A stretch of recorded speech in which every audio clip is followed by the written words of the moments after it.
2025 stipend by Ms. Nisha Bamberg, Chief Financial Officer. Thank you, Ms. Poole, members of the committee, Superintendent Rowland. I'm glad to be here tonight. I will say this is probably one of my favorite items to present each year. It's always nice to be able to present something that makes everyone happy. And so, as y'all know, year to year, we do evaluate if we have any excess funds available that we would be able to pay as a supplement to our employees. This year, we have done that analysis as well, and we are excited to say that we do feel like we have sufficient funds available to pay a one-time supplement to all full-time employees. We are looking at paying the supplement to all full-time employees that are employed as of May 1st, which as of today. And we would like to ask for this to be paid on May 20th via direct deposit. So I've sent those guidelines out to you of who would be paid and what those guidelines look like, and that's what we're asking approval for tonight. The supplement that we are proposing is $1,600 for professional staff and $1,000 for the support staff.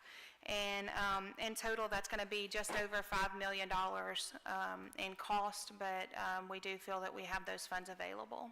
Are there any questions? Mr. Bullard. Thank you, Madam Chairman. I'd like to make a motion to approve this supplement as recommended, and I commend Ms. Bamberg for, she's finding a lot of money. Once again, I'll remind you, you're the one behind the 8 ball on this. Yes, sir. So we're going to remember this next year about this time. But I do commend you. Thank you. And our employees should also. Thank you. Do I have a second? Doug? Second, Ms. Smith. I'll vote. Mr. Cochran, did you vote? Oh, you didn't vote? Yeah. Okay, it's all unanimous of the members here?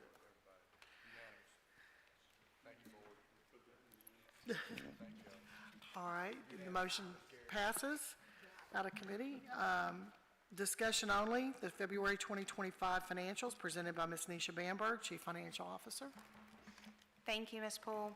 As y'all know, we talked about doing just a general presentation within the regular board meeting of the financials 2 months in the quarter, and then on the 3rd month we would go more in depth on those financials. Tonight's the night that we're going to go a little more in depth on those financials. And so I have sent y'all the February 25 financials for y'all's review, as well as giving you just a few notes on that.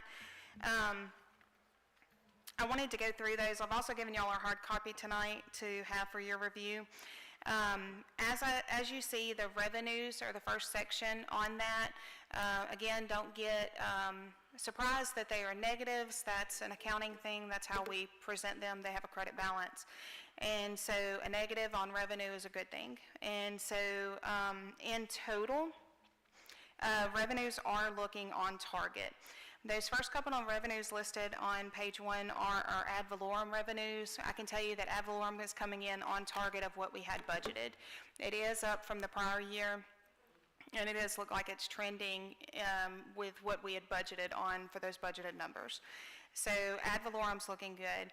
On the sales tax side, as we said, each month we were having a slight decrease from the prior year same month collections.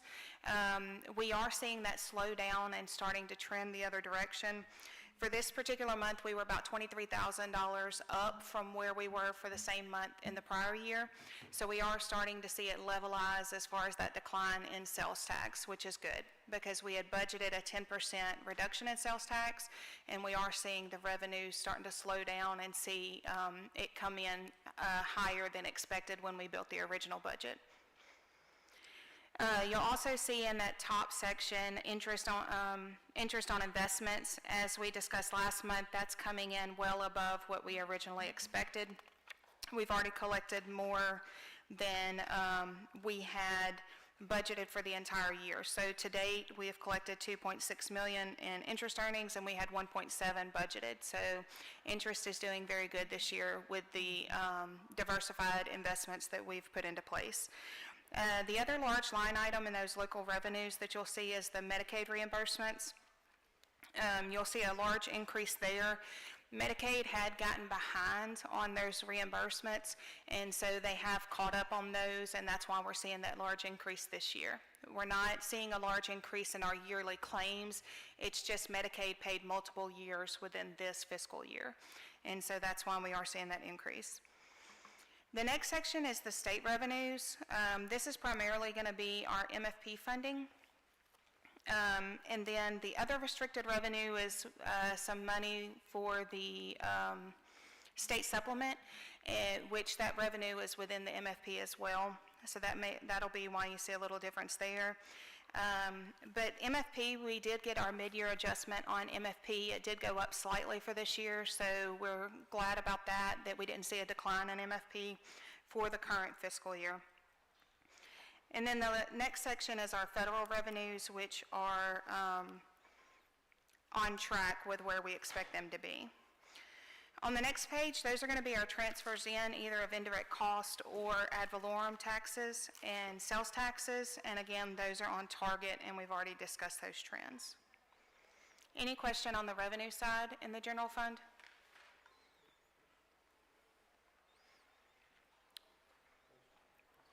Mr. Bullard. I'm sorry, yes, Mr. Bullard? Thank you, Madam Chairman. Ms. Bamberg, do you have any indication of what impact, if any, all these goings-on at the federal level will have on us financially?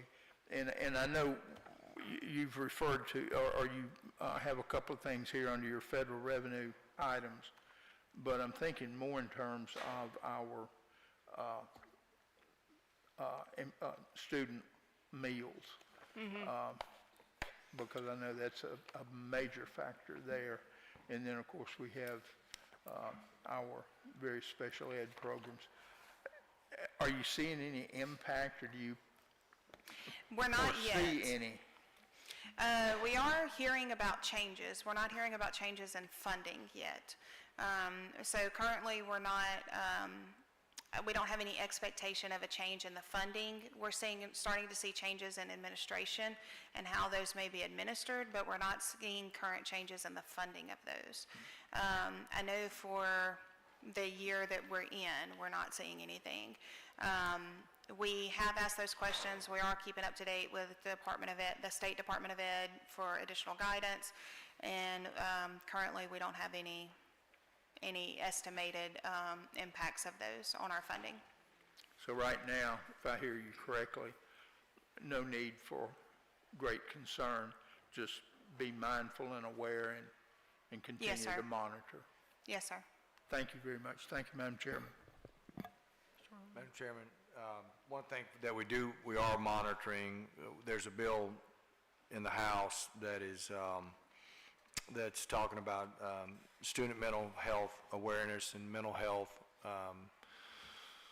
assessments being done at the local site when there is a mental health issue. And I saw today where the president had cut $1 billion for mental health to schools. And so, and we're working to, to reject that as hard as we can from our side, because that would be an unfunded mandate.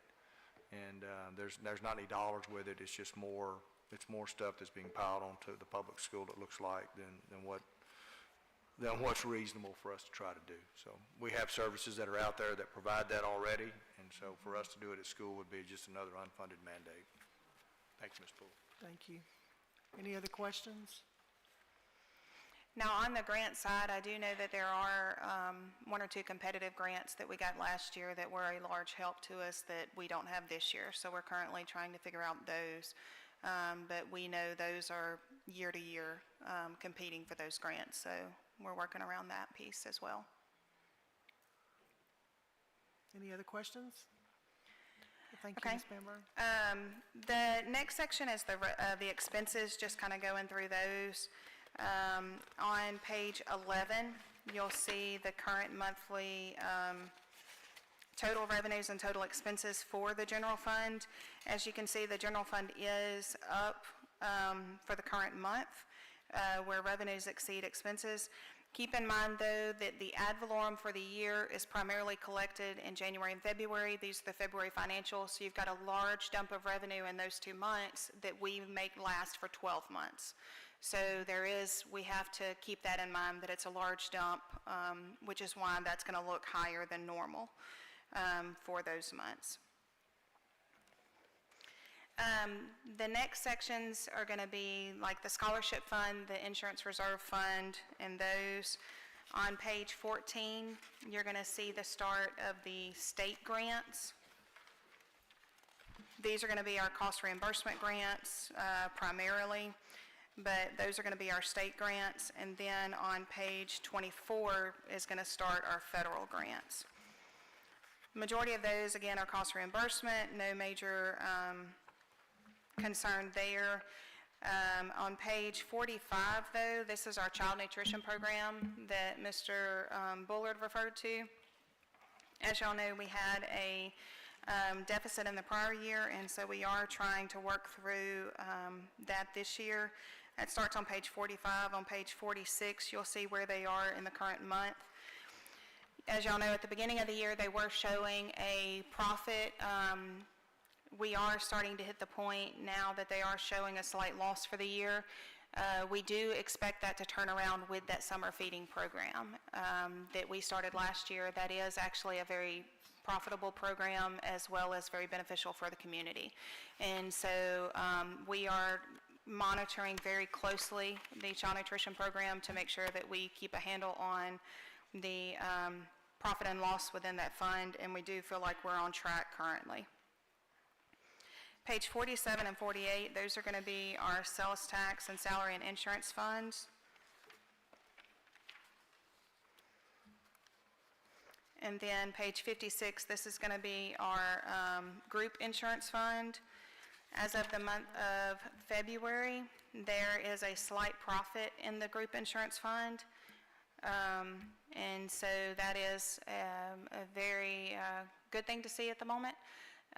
Very slight profit, but we are thankful to see that as of the month of February. And then starting on page 57 is the recap of the fund balances. Are there any questions on the financials that I haven't addressed?